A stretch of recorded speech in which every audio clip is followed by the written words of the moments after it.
Assalamualaikum warahmatullahi wabarakatuh. Dan Hai. Kami daripada Kumpulan 9 ingin membentangkan projek bahan bantu mengajar kami. Sebelum kami meneruskan pembentangan projek ini, adalah saya memperkenalkan ahli kumpulan saya, iaitu saya Muhammad Fidel bin Ishaq. Saya Amirul Iman bin Abdul Halim. Saya Muhammad Afiq Farihim bin Azri. Saya Muhammad Aidil bin Syaidan. Okey, mari kita tengok bahan bantu mengajar ini. Assalamualaikum, saya Muhammad Fidel bin Ishaq. Saya akan menerangkan yang ada di kotak ini. Jadi di sini ada grup 9, iaitu grup kami, dan tajuk yang kami pilih ialah poligon dan sudut yang ada di dalam buku teks tingkatan 1 KSSM. Jadi dekat sini ada petikan ayat. Poligon adalah sesuatu bentuk tertutup pada suatu satah pada sisinya, terdiri daripada 3 atau lebih garis lurus. Okay, nama saya Amirul Iman bin Abdul Halim. Sekarang saya akan terangkan tentang bahagian 1 dalam projek kami, iaitu BBBM.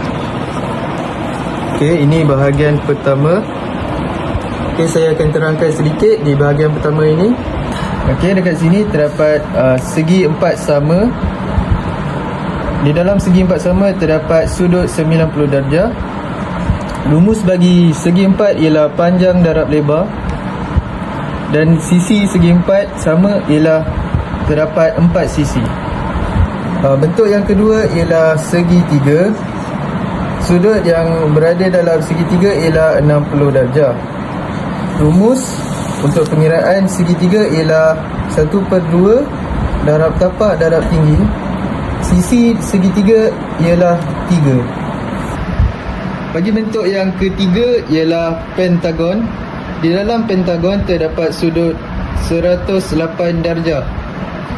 Ini ialah rumus bagi pentagon, dan sisi pada pentagon ialah terdapat 5 sisi. Bentuk yang terakhir ialah heksagon. Sudut dalam heksagon ialah 120 darjah. Ini rumus bagi pengiraan heksagon. Sisi yang berada dalam heksagon ialah 6 sisi. Hai, nama saya Muhammad Afiq Farihim bin Azri dan saya akan menerangkan pada bahagian yang kedua.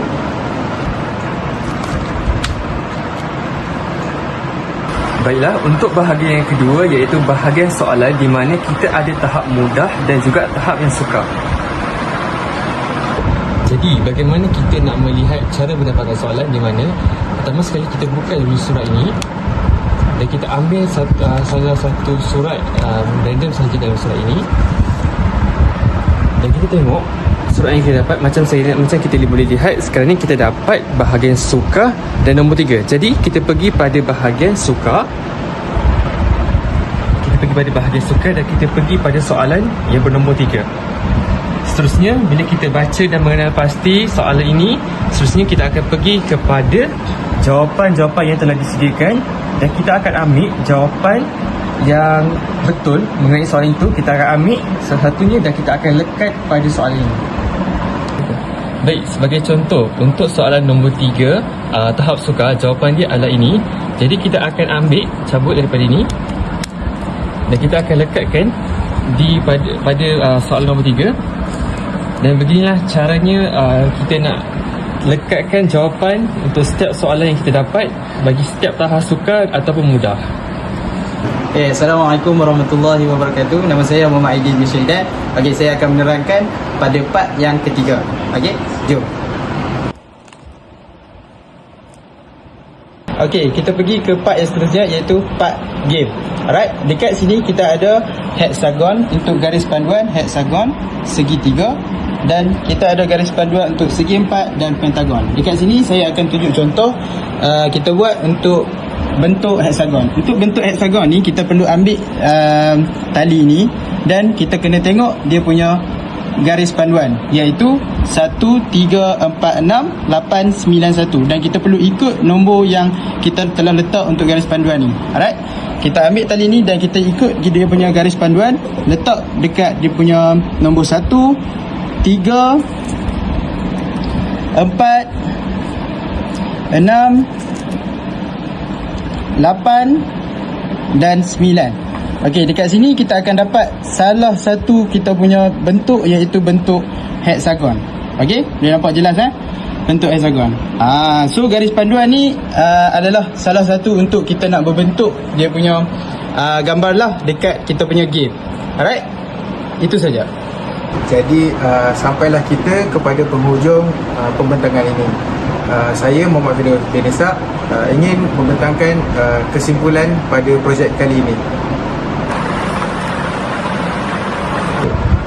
Jadi untuk kesimpulan, terdapat 4 kesimpulan yang kita boleh buat dalam pembentangan projek ini.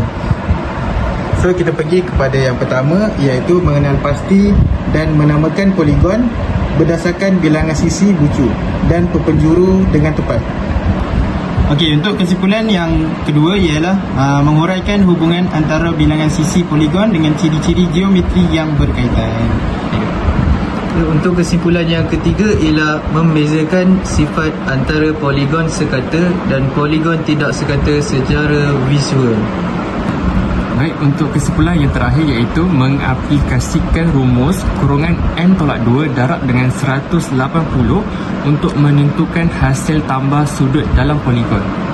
Setakat itu saja pembentangan daripada guru kami. Sekian, terima kasih. Bye-bye.